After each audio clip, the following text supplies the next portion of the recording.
Stories of the Tudors.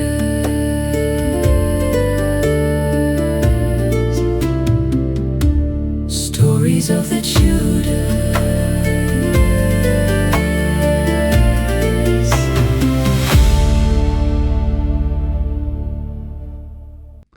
Welcome to my series of podcasts about the stories of the Tudors. My name's Tony Riches. I'm a historical fiction author from Pembrokeshire in Wales and a specialist in the history of the Tudors. This podcast continues my Elizabethan series, looking at a new perspective on the history of Sir Robert Devereux, the Earl of Essex, and the subject of my book, Essex Tudor Rebel. I've been planning an Elizabethan series for some time, as my aim was to tell the stories of the Tudors from Owen Tudor's first meeting with Queen Catherine of Valois through to the death of Queen Elizabeth.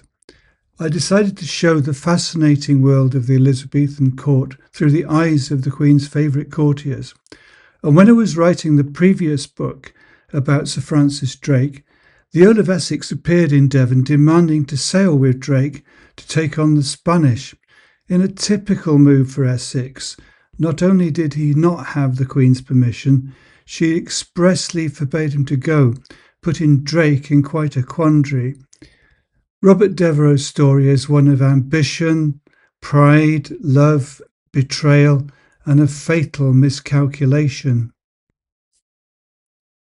Robert Devereux was born in November 1565 into a family already entangled in power and scandal. His father, the first Earl of Essex, Walter Devereux, died fighting the rebels in Ireland when Robert was just 10 years old, reportedly after receiving medical treatment, but I have a theory he was poisoned. Walter Devereux died suddenly in Dublin in 1576 at the age of 37. The official cause of death was dysentery, but rumours circulated at the time that he was poisoned by men acting on the orders of his rival, Robert Dudley, Earl of Leicester. Walter fell ill at a banquet in Dublin Castle shortly after arriving in Ireland to take up the post of Earl Marshal. Whatever the cause of his father's death, young Robert became heir to a noble title, and some said he was the poorest earl in England. His mother, Lettice Knollys, was a strong-willed and controversial woman. She was distantly related to Queen Elizabeth, a connection that would shape Robert's destiny. He was raised away from court, and his early life was marked by loss, instability, and the pressure to live up to expectations. Despite this, he proved exceptionally bright, studying at university in Cambridge by the age of just 12. And by his late teens, Robert was ambitious, intense, and unmistakably aware that he was born for greatness. Then came the great turning point. In the mid-1580s, Robert arrived at the court of Queen Elizabeth I. She was in her 50s and he was in his early 20s, and their relationship would become one of the most famous and dangerous power dynamics in English history. I've heard it said that they were lovers, but my view is that Elizabeth saw Robert as the son she never had and enjoyed his company because she favoured him openly, giving him military commands, political influence and prestigious titles, and the courtiers were stunned by how quickly he rose. He was bold, he spoke his mind, he argued with the Queen in public, something that could have got most men imprisoned or worse. But for a time, Essex could do no wrong. Despite his reckless reputation, Essex was highly educated and fluent in multiple languages, including Latin and Italian, and he wrote serious political treatises that circulated at court. He wasn't just hot-headed, he was also a political theorist, yet his personality would constantly undermine his intelligence. While Essex was brave, he was also impatient, proud, and painfully insecure. I suspect his strange childhood left him lacking in what we now call emotional intelligence. But he made his name in battle against Spain, England's greatest enemy, and in 1596 he took part in a daring naval assault on the Spanish city of Cadiz, one of England's most spectacular military successes of the era. London erupted in celebration, ballads were written, and Essex returned as a legend, but he didn't want to be merely a hero. He wanted to be right at the centre of power, and here was the problem. Queen Elizabeth ruled through balance, not allowing any single noble to become too powerful. Essex wanted exclusivity. Worse still, he had a talent for making enemies at court, especially with the calculating and powerful Robert Cecil, the Queen's advisor, spymaster and political mastermind. While Cecil whispered in private, Essex demanded loyalty in public. And at one point, during a heated argument, Essex turned his back on Queen Elizabeth in anger, an unthinkable insult. She responded by slapping him across the face, and he stormed out, shouting that he would not tolerate such treatment from anyone, even the Queen. That moment could have ended his life, but it didn't. But it did mark the beginning of the end. By 1599, England was struggling to control Ireland, where powerful rebels threatened English rule. Elizabeth gave Essex one last massive opportunity, put him in the command of the entire English army. This was the largest army England had ever sent overseas, and failure was not an option. But Essex made decision after disastrous decision. He avoided key battles, he negotiated unauthorized truces, disease decimated his army, and then in a shocking act of desperation, he abandoned his army in Ireland and raced back to England without permission to do so. He believed he could explain himself to the Queen in person, but what he found instead was fury. Elizabeth placed him under house arrest and severed him from the flow of court power. His enemies closed in, his debts mounted, his influence evaporated, and that's when he made his worst mistake. In February 1601, Essex made a choice that would seal his fate. He launched a desperate, ill-planned uprising in London, claiming corrupt advisers like Robert Cecil had taken control of the Queen and that he was acting to save the nation. He expected the people of London to rally to him. They didn't. His forces wandered the streets in confusion.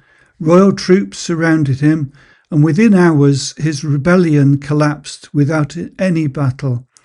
Essex barricaded himself in his house, and by nightfall he surrendered and was charged with high treason.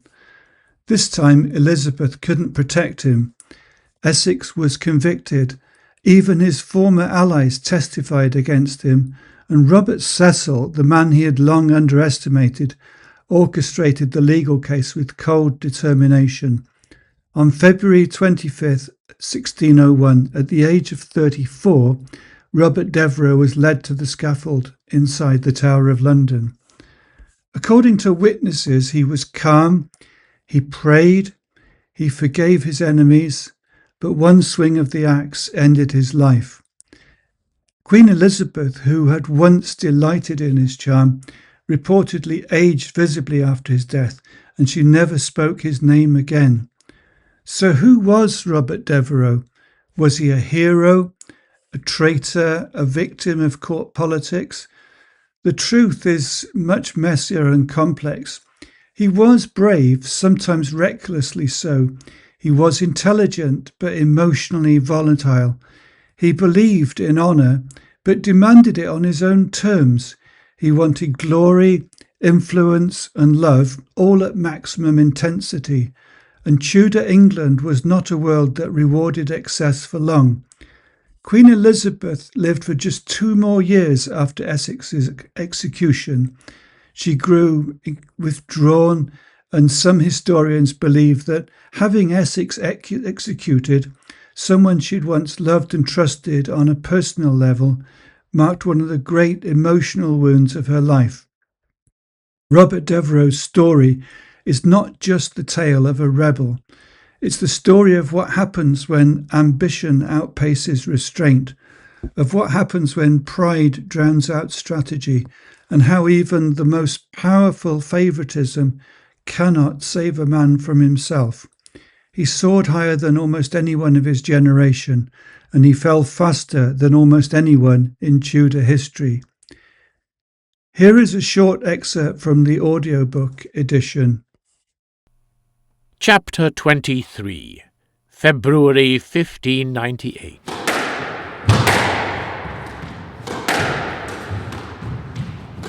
Robert wiped the sweat from his brow and laughed.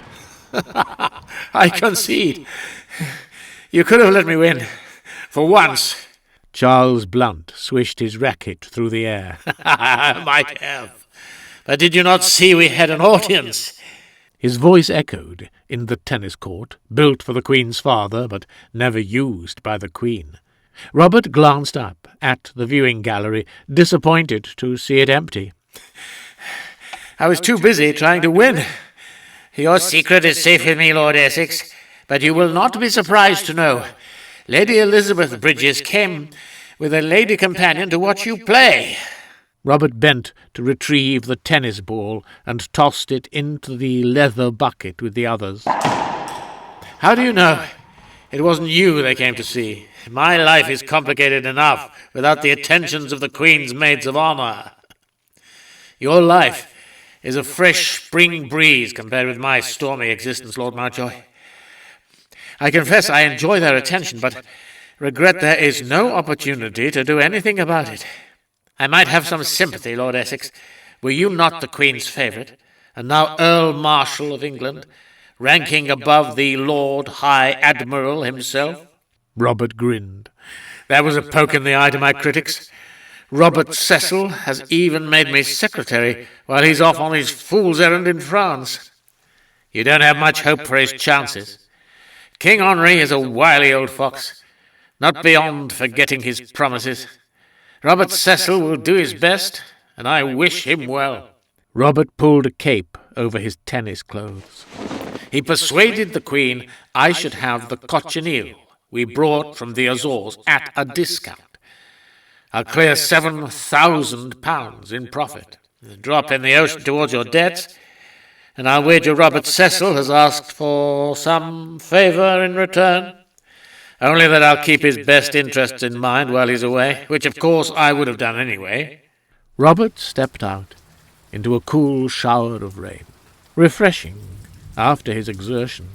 He'd not fully recovered from the ague which had plagued him for months, and Charles Blunt, a skilled tennis player, had tested his stamina. They'd hastened through the doors and made their way down the wood-panelled corridors of Westminster Palace. He turned to Charles Blunt before they parted. My mother is staying at Essex House for St. Valentine's Day, as well as both my sisters. He gave him a knowing look. You are welcome to join us. Robert's mother presided over the festivities, like a queen surrounded by her subjects. It was her idea to recreate the Feast of Lupercalia, the original Valentine's Day celebration. Gelly and Bagot had been busy decorating the great hall to resemble a Roman villa, with wooden pillars painted to look like marble, and a raised balcony. The men, dressed as senators, with tunics and togas of white linen, and the ladies in high-waisted gowns with colourful sashes and laurel wreaths in their hair. Minstrels played soft music on lutes as the servants brought platters of sugared delicacies and ewers of wine. The tables were arranged around an open area for the highlight of the evening, a special performance by the Lord Chamberlain's men. Robert sat between his mother and his wife and had already drunk too much. My next podcast will be looking at the amazing life of another of the Queen's most important favourites, Sir Walter Raleigh, Captain of the Queen's Guard. My book, Essex Tudor Rebel, is available from Amazon in paperback, audiobook and ebook, and for more information about all my books, visit my website tonyriches.com. Thank you for listening.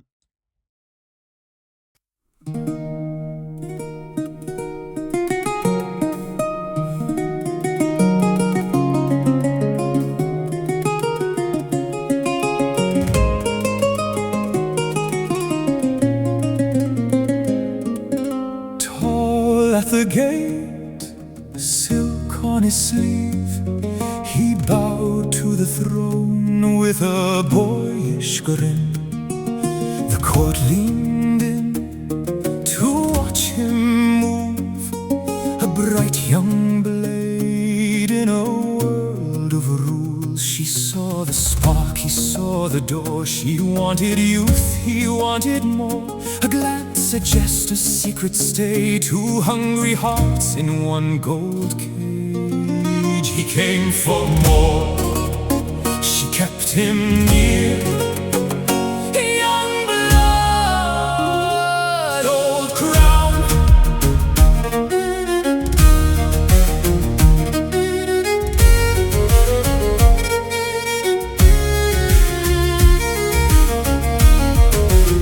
He wore his hope like armor bright, chasing favor through candlelight.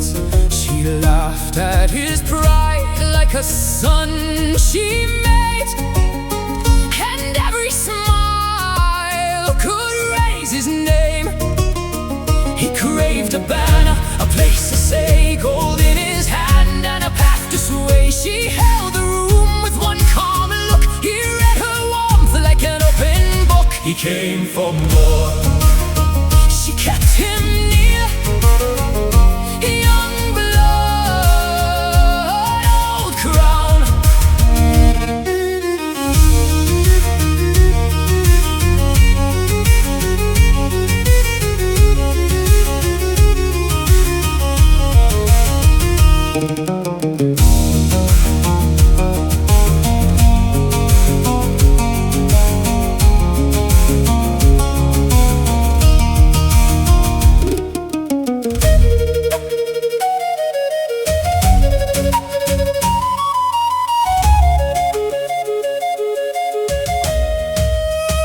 Then came the turn, the brittle edge, a restless oath, a reckless pledge. He wanted the world to bend and kneel, but crowns don't bend.